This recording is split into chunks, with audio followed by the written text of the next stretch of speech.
Hello, my friends. Welcome back to Mentoring Mondays. I'm Dana Thompson, and I'm so glad you've joined me today. If you're wondering or if you're watching this as you're getting your classroom ready or you're attending pre planning, hopefully not actually listening to this while you're in a pre planning meeting, or you're organizing supplies or simply trying to wrap your mind around another school year, this conversation is just for you. Across the country, teachers are preparing bulletin boards. They're printing lesson plans. They're organizing desks and checking class lists. And you know what? Those things matter. They matter greatly. But today, I want us to think about something even more important: the culture we're about to create.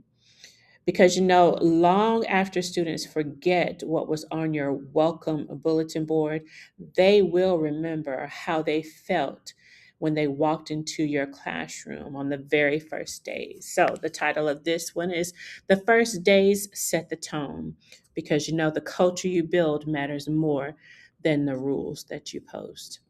So, let's start here with our honest conversation. When we think about the first week of school, we usually think about what we're going to teach. But I'd like to ask a different question. What are your students experiencing? What do you want them to experience? Some students are excited, some are nervous, some are wondering if they'll make friends. Some are carrying experiences from last year that they're bringing into this current year. Some are hoping that this teacher will be different. Some are hoping this classroom will finally feel safe because some of them, they just have never felt safe in a classroom.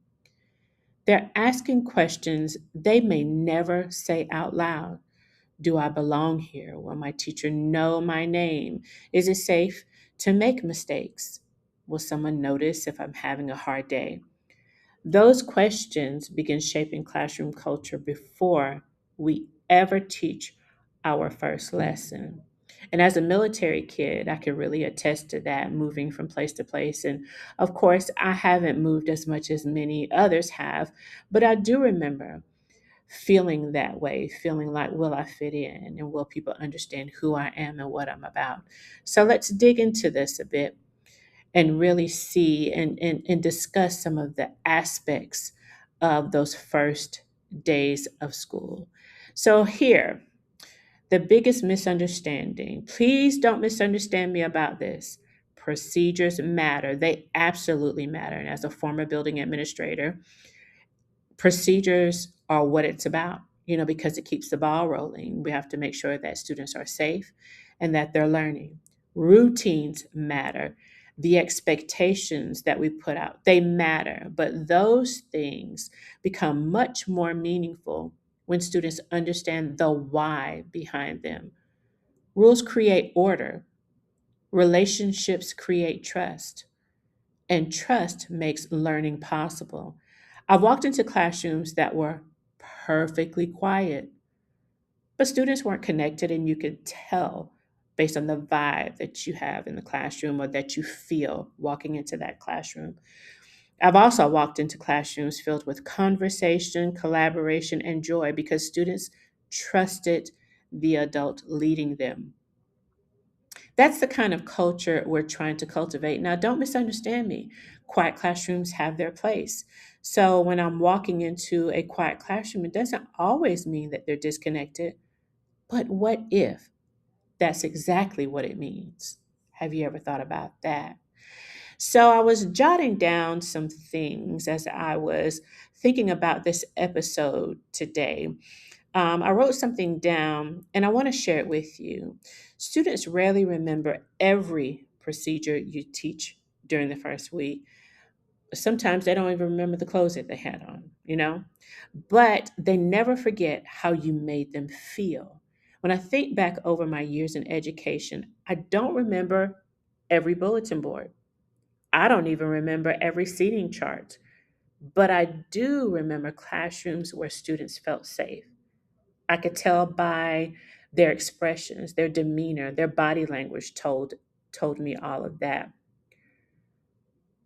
where teachers smiled. I remember those times as being a building administrator, not just being in the classroom, but where teachers smiled, where expectations were clear, where mistakes became opportunities to learn instead of reason for embarrassment. There was one art teacher who's gone off to do many great things. And in her classroom, I loved going in there because she had a sign that said, "Make mistakes great."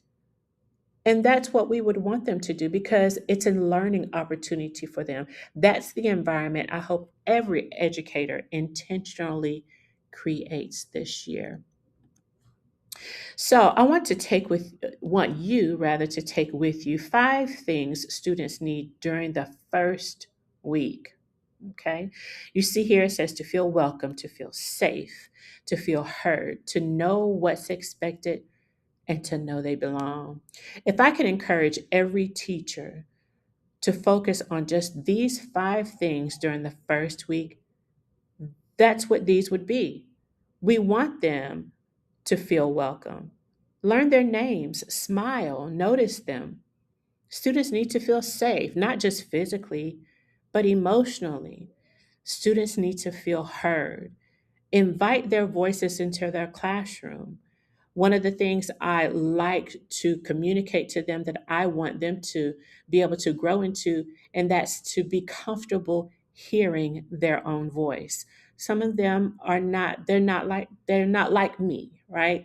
Where I've learned to appreciate my own voice, knowing that I am delivering information that is crucial, that is vital, and that I'm being heard. Students need to know what's expected. Teach routines patiently. We know patience is the virtue, and we all work on it. So be patient. Don't assume they already know. And finally, students need to know they belong because belonging changes the behaviors that we so readily see in them that we really don't want to see. Okay, so it changes those behaviors. So, um, you know, one of the things that I've learned is that sometimes we spend so much time reacting to the behavior that we forget to intentionally build culture. We need to build culture before correcting behavior. Culture doesn't eliminate every behavior challenge. Don't misunderstand that, but it does influence many of them. Students who feel connected often respond differently than students who feel disconnected. So before asking, how do I stop this? Ask, what am I intentionally building? What culture am I creating? So I want to give you some practical Monday morning ideas as you're going into the new week, whether it's next week or the week after, or whether it's after Labor Day, whenever you start school. Here are 5 simple things you can begin doing immediately. And if you've already started school, you can do a reset. Greet every student. Teach routines instead of assuming. Celebrate all of their efforts.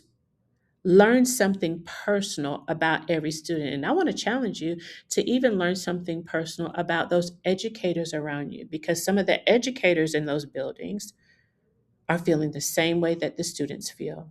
Get to know them and always end the day with hope. Students should leave your classroom believing tomorrow is another opportunity to succeed. Before we move on, I'd like to leave you with this week's Mentors Challenge.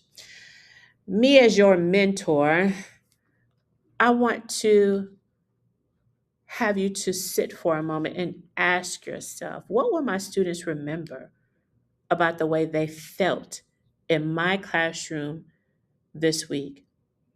Maybe at the end of each day, don't ask yourself, did I finish everything I planned? Instead, ask yourself, how did my students experience today? Did they feel welcomed? Did they feel safe enough to ask questions? Did they leave believing that tomorrow would be another opportunity to learn and grow with their peers and in that classroom with you as that educator. Because what students experience today becomes the culture they expect tomorrow.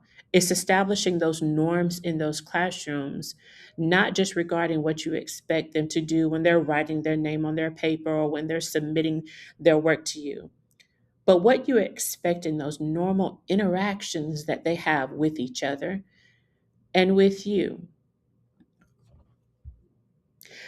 Before we wrap up and before we, begin kind of circling the airport, so to speak, I'd like you to take just a moment to reflect, whether you're watching this or listening to this before students arrive or after a long day of planning. I want you to just pause and consider these questions.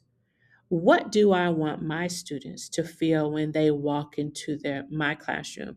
Not just one day, but every day. And we know that they bring with them that invisible backpack, right? Where they are experiencing so many things that we don't know. But what do you want your students to feel in your classroom? What kind of relationships do I want to intentionally build during these first weeks of school? Because that is so very important. What's one intentional action I can take tomorrow morning or that very next morning, whenever it is that you are listening to this, and you can communicate to them, hey, you belong here. This class was meant for you, and you were made for this class. Healthy classroom culture isn't created by one big moment. So think about, how will I end the first week with purpose? It's not just one moment. You're building those moments. You're building those opportunities for you to interact with them and them to interact with you and them to interact with their peers and them to interact with the administration and those who come into your classroom. It's built through hundreds of small, very small intentional moments that communicate consistency. It communicates care, and it communicates high expectations. So I want to leave you with a final thought that I had. The first days of school don't simply begin another school year. Not really. They really begin another story. Every greeting, every smile, every encouraging word, every patient explanation, every consistent expectation. And I know what's going through some of your minds as you're listening to that, every patient explanation and every consistent expectation. Okay? Patience and consistency. Yes, that's key. Every one of those moments become part of your students' story about school, about their educational experience, about that year in your class, about how they view you as the educator in that class. Long after they forget the first worksheet or the first homework assignment, they'll remember how they felt in your classroom. So this year, choose to create a classroom where every single student feels seen. They feel valued, they feel safe, they feel capable, and like they truly, truly belong. I want to thank you for allowing me to spend just a few moments with you to just share my heart with you today. So, before we say our final goodbye, I'd like to just take a minute to share a little bit about me for those of you who may be joining Mentoring Mondays for the first time. Again, I'm Dana Thompson, founder of Elevated Institute with Britt Thompson Education Consulting. Throughout my career, I've had the privilege of serving as a classroom teacher. I was a reading interventionist, an instructional coach, a building administrator, a district administrator, and I'm adding this, my task, or my privilege. I say it this way, of being an education consultant. I really do count it as a privilege, and so those experiences really has taught me something that has become the foundation of every single thing I do. Healthy school cultures don't They don't just happen by accident. They are built one brick at a time, one layer at a time. They are intentionally cultivated. That's why I created Elevated Institute with Britt Thompson Education Consulting.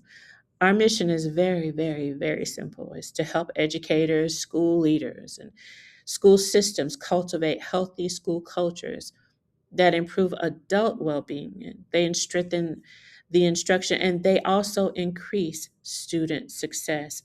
Whether I'm facilitating professional learning or I'm coaching leaders, sometimes I'm partnering with schools directly or creating resources like Mentoring Mondays that you are participating with here. My heart is always the same. I want to always encourage educators. I want to always encourage and equip leaders. And I want to help schools become places where both adults and students thrive.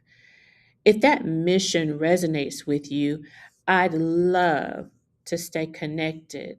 So, here are some ways that you can connect with me. If today's conversation encouraged you, I hope you will do just that and stay connected. You can visit my website to learn more about Elevated Institute and the services we provide.